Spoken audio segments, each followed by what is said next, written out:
This would be crazy. And by crazy, I mean certifiably insane.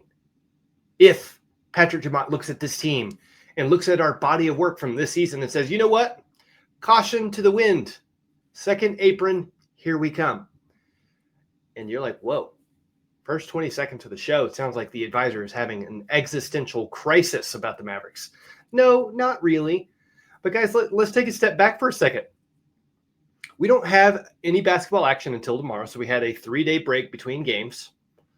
Things are entirely too quiet on the trade front right now, because as we talked about in the other day's show, the entire NBA is focused on what is happening in Milwaukee. Like, is Giannis going to stay? Is Milwaukee going to make a couple of big swing trades to be like, you know what, Giannis, see, we are trying to build around you. Please stay forever. A lot of the NBA is just kind of hanging on there with bated breath on what Milwaukee is going to do. And then another breaking news, another terrible announcement kind of in the early wee hours of the morning. Jimmy Butler tears his ACL and is out for the rest of the season. So now the NBA's attention is split between what's happening in Milwaukee and covering every angle of what the Golden State Warriors are going to do moving forward. Meanwhile, the Mavericks are like, hey, we're still here. You've had us on hold the whole time. Guys, there's a lot of conflicting things happening that could really impact whether or not the Mavericks make any moves at this trade deadline. And that has me a bit concerned, okay? We're going to dive into why I think there should be a higher level of concern about next season right now. And we're going to talk about, let's see what else. This is just going to be an interesting episode where we kind of talk about not a lot of basketball, not a lot of any like concrete reports, but more it's just me thinking out loud as I look at what's kind of unfolding right now. So let's dive in. I'm your host, Ethan, the advisor Clayton. Welcome to Your Mavs, a Dallas Mavericks podcast where all are welcome. Y'all better behave. Okay. As I said at the start, we do not have any games until tomorrow. We're going to be at home against the Golden State Warriors, fresh off of losing their number 2 player, Jimmy Butler. As I said a few moments ago, he tore his ACL, was out for the season. And I got to say, guys, the NBA is a cold, cold business, okay? So that injury happens on Monday night. Tuesday morning, a report comes out that the Golden State Warriors are reportedly open to trading Jimmy Butler. Now, to be fair, they said that like they were open to doing that before the injury, but I'm like, listen, this you kind of made you moved heaven and earth last trade deadline to bring Jimmy in. He comes in and the Warriors immediately start playing incredible basketball, right? They obviously didn't make a terribly threatening playoff push when it was all said and done, but they finished the season with, I believe, the best record in the NBA post trade deadline. Then they start the season pretty hot, and then they falter a little bit, and then they pick up some steam, and then they falter a little bit. But in the meantime, guys, the entire time, Jimmy Butler has been like the consistent producer on that team. I'm not saying anything negative about Stephen Curry. He's been hurt for a couple stretches this season where the Warriors really had nothing left because apparently they don't ever play Jonathan Kuminga, which, by the way, he returned last night after 16 DNPs in a row and had a really solid game. But don't let me get too far on this side path. I don't think we're trading with the Warriors anymore. I don't think we're in the conversation for Jonathan Kuminga anymore. Anywho, Jimmy Butler was the consistent thread throughout all of that. Like, he has had a quietly awesome season. And yeah, that's devastating, especially as a 36-year-old to tear your ACL.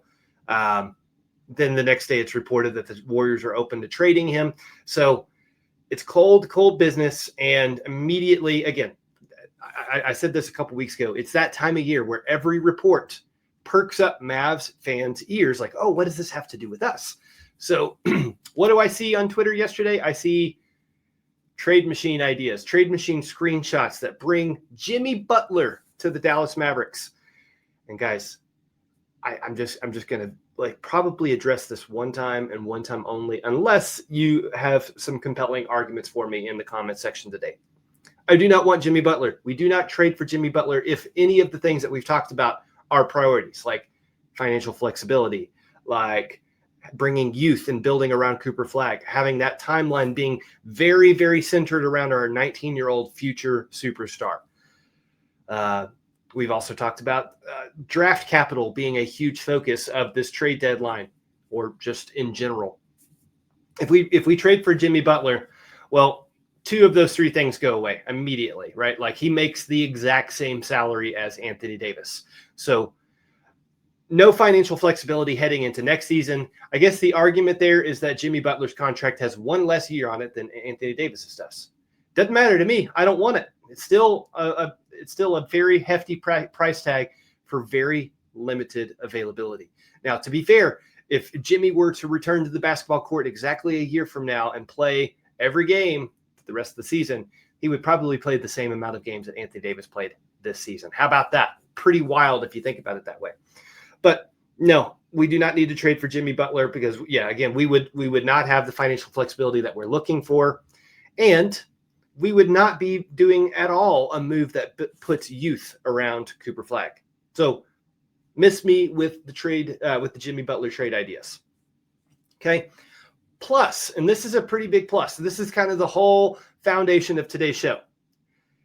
If we do nothing, or in this scenario, we kind of trade AD for Jimmy Butler and nothing really changes about our financial situation, we head into next season a second apron team. Okay. Think about that for a second. You got to be okay being a second apron team if you're bringing home the hardware, right? If you are a trophy bearer, right? If you are, if you have the revenue to back up paying that kind of hefty penalty, or what they call the luxury tax. That's what we're heading for, right? Right now, we're just below that threshold, but we have a player this offseason eligible for contract extensions. We've already talked about one of them before, Derek Lively. Whether or not we throw him a big bag, which, that let the debate ensue on that, like just that one topic. But even if we don't throw him a big bag, if we sign him to 10, 12, 15 million a year, just like that, we are a second apron team, right? And then we have to talk about extending Max Christie's rookie contract, right? Like, to me, that's a no-brainer. You got to get that done like the first day that you are able to do it. But then we're a second apron team, right? And then we have to think about Najee Marshall. His contract will be an expiring contract next season. If we see him as part of the long-term picture, notice I didn't use the word vision. If he is part of the long-term picture here for Dallas, we have to figure out how to extend his contract next season. So we do that, again, second apron. And, for those that aren't like accounting nerds and crunching numbers all the time to figure out how all the salary cap stuff works and these different aprons, the biggest takeaway that you should have right now is if you are a second apron team, it makes it really hard to do any trades whatsoever at all. Okay, that was redundant. But I'm going to use the Golden State Warriors as an example. Right now, both the Warriors and the Mavericks are just below that second apron threshold.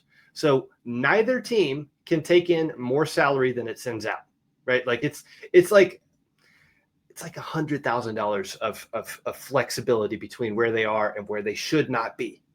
Okay, so it has to be a perfect salary match for us to even deal with the Golden State Warriors right now. Now, if we do that trade, or again, if we keep our team exactly the same as it is right now, we lose the ability to do any sort of fancy trade maneuvers next season too.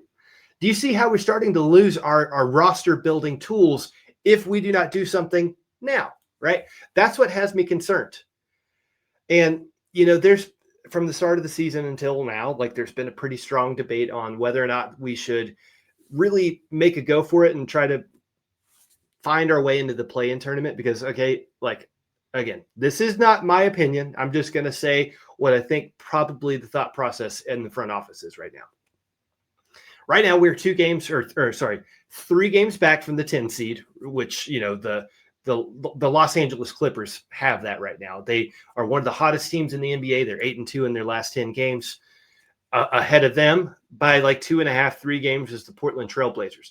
The Trailblazers would have to totally melt down and lose like 5-6 games in a row for the Clippers to leapfrog them. And then right behind the Clippers, half a game is the Memphis Grizzlies. So guys, are you starting to see that it's going to be really incredibly difficult for us to like climb up that ladder just to get that last play-in spot? It feels like it's a pretty impossible task at the moment. But let's say that we do. The argument is, okay, well, likely we have Kyrie Irving healthy. Likely we have Anthony Davis healthy. You know, our squad, they have not been embarrassing, by the way. They're playing hard every night and putting together a competitive product. Even if they're not good, they're competitive, right? Even if we can't count on them to win games except for against the Utah Jazz, like it's just, yeah, I think that's what they're trying to do. Is they're like, hey, look at this. We got all these players. We've already paid this hefty price tag. We might as well see how it looks. That's the first scenario. Let's say that we don't make the play-in tournament. I'm sorry, I got really distracted for a second, but we're back.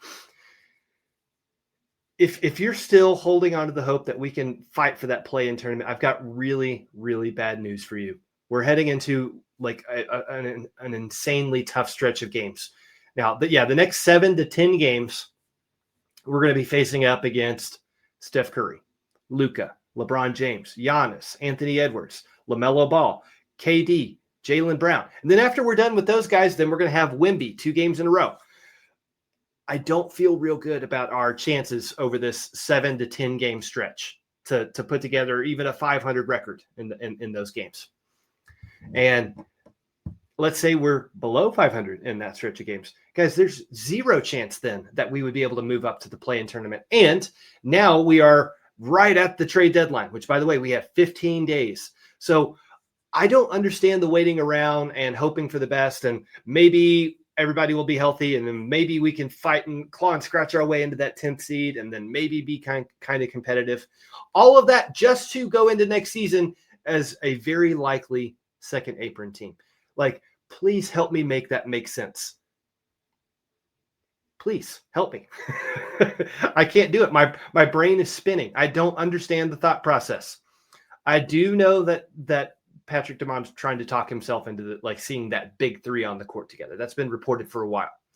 If you want a really good breakdown of what the next little stretch of games is going to look like, I think you should listen to an episode that Nick from Locked On Mavericks put out yesterday.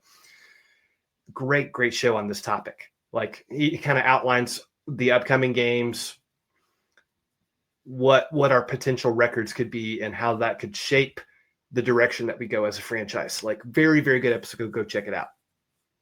But I've been rambling for 13 minutes. Let me sum it up by saying, yeah, I think it's a really bad idea for us to stand pat. It would be an insane idea to look at this team and our body of work and say, you know what? Caution to the wind. Hello, second apron. We need to make moves, if for no other reason except for to open up roster spots so that we can move maybe our 2-way contract guys into a standard contract. I was pretty hot on Ryan Nembhard being that guy that gets flipped to a standard contract a few weeks ago. Now I'm like, what about Musa Cisse? This guy comes in and he is utter chaos in the best way possible, right? Putting up his first career double-double, and the next game after that, 15 and 9, right? Like, this guy is insane, and he is giving us 100% effort always. Those are the kinds of guys that we need to have on our team moving forward. And, you know, if we're going to move forward with making any sort of trades like, you know, Anthony Davis or Daniel Gafford, yeah, we got to have Musa Cisse locked up on our roster, because I think he maybe has 15 games of eligibility left on his 2-way contract. And as good as Dwight Powell has been whenever his number has been called, we don't need to have just one center, right? Duh. Like, Musa Cisse, go ahead and flip that contract. But the lottery, guys, the tank or no tank, I think we don't even have to talk about it. We don't even have to think about it anymore. This next stretch of games is going to make that decision for us, and we will be in the lottery, right? Like, I don't think there's really much argument with that at this point. So let's let that debate end. Now let's focus our attention on, like, oh my gosh, what is even possible to get done in the next 15 days? Are we going to do anything at all? Like, I'm concerned. Is Dumont determined to stand pat at this point with 15 days until the deadline? But I do want us to be honest with each other about what our expectations would be for next season if we stand pat. Again, you've heard me talk about it until I'm blue in the face that we will be a second apron team. Again, you got to be okay with that if you have a championship roster. And I know it was reported the other day that Dirk Nowitzki will not wind up being our GM, right? Like he said, the further he's been away from the basketball business, the more he doesn't want to really get back into that type of role. I'm like, you know what? I respect that. Like, can you still be a consultant? Can you still get into Patrick Dumont's ear about this? Because, during Dirk's era, obviously we won a championship. And then Mark Cuban, the very next season, out of fear for all the luxury tax and all of the apron stuff, blew up a championship roster. Okay. Now you fast forward to the Dumont era. We've already blown up a championship roster, or at least a roster that was in the championship. We went ahead and blew that up, but we didn't change anything about our financial situation. In fact, it got worse. Okay. So I need someone with wisdom, someone that has been around the business for a really long while to be in Patrick Dumont's ears right now. Like, homie, let's get something done here. If we don't, you're not going to like the tax bill. You're not going to like the penalties, and you're not going to like the basketball product ultimately that is put on the floor, right? If we get more of the same next season that we got this season. Just don't strip yourself of roster construction tools because of the theory of this really good idea of Anthony Davis, Kyrie Irving, and Cooper Flagg on the court together. As it stands, right, we're a really difficult trade partner because of our financial inflexibility.